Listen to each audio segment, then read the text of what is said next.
শেষ 4 ওভারের 3 ওভারই করলেন নাহিদ রানা এবং শরীফুল ইসলাম। এই 3 ওভারেই যেন ম্যাচটা মুলতান সুলতানসের থেকে ছিনিয়ে আনলেন নাহিদ রানা এবং শরীফুল। বল হাতে যতটা করা যায় ততটাই করলেন কিপটে বোলিং। ফের আরেকবার জোড়া উইকেট পেলেন নাহিদ রানা। আটোসাটো বোলিং এর মাধ্যমে নজর কাড়লেন অন্যদিকে শরীফুল ইসলামও। দুজনেই জানান দিলেন কেন তাদের আরও একটি ম্যাচের জন্য চেয়ে বিসিবির কাছে অনুরোধ করেছিল পিসিবি এবং পেশোয়ার জালমি। জালমির দেয়া 200 রানের টার্গেট অর্থাৎ 197 রানের টার্গেটে ব্যাট করতে নামা মুলতান সুলতানস শুরুতেই দলীয় 30 রানে হারায় ওপেনার সাহিবজাদা ফারহানকে। সুবিধা করতে পারেননি স্টিভেন স্মিথের মতো ব্যাটাররাও। স্মিথ ফিরেন ব্যক্তিগত 31 রানে। যদিও নিজের প্রথম ওভারে বল হাতে স্মিথকে বেশ ভুগিয়েছিলেন নাহিদ রানা। দুর্দান্ত নাহিদ রানা এদিন 4 ওভারে দিয়েছেন মাত্র 24 রান, স্বীকার করেছেন এক জোড়া উইকেট। অর্থাৎ এদিনও ইকোনমিক্যাল ছিলেন নাহিদ রানা। নাহিদের এদিনের ইকোনমি রেট ছিল পাক্কা 6।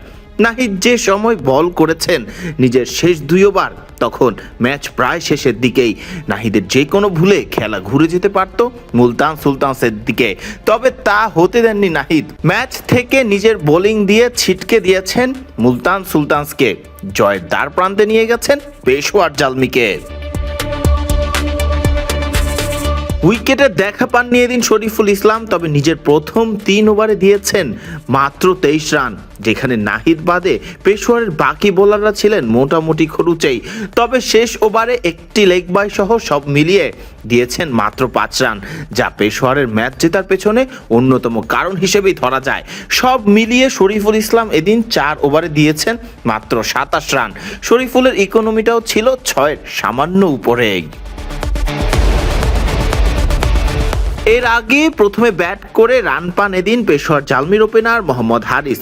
17 বলে 38 করে সাজঘরে ফিরেন হারিস। সুবিধা করতে পারেননি অধিনায়ক বাবর আজম। সাজঘরে ফিরেছেন 20 বলে মাত্র 18 রান করেই। তবে কুশল মেন্ডিজের 68 এবং ফারহান ইউসুফের 22 বলে 30 রানের উপর ভর করে 196 রানের পুঁজি পায় নাহিদ রানা শরীফুলদের পেশোয়ার জালমি।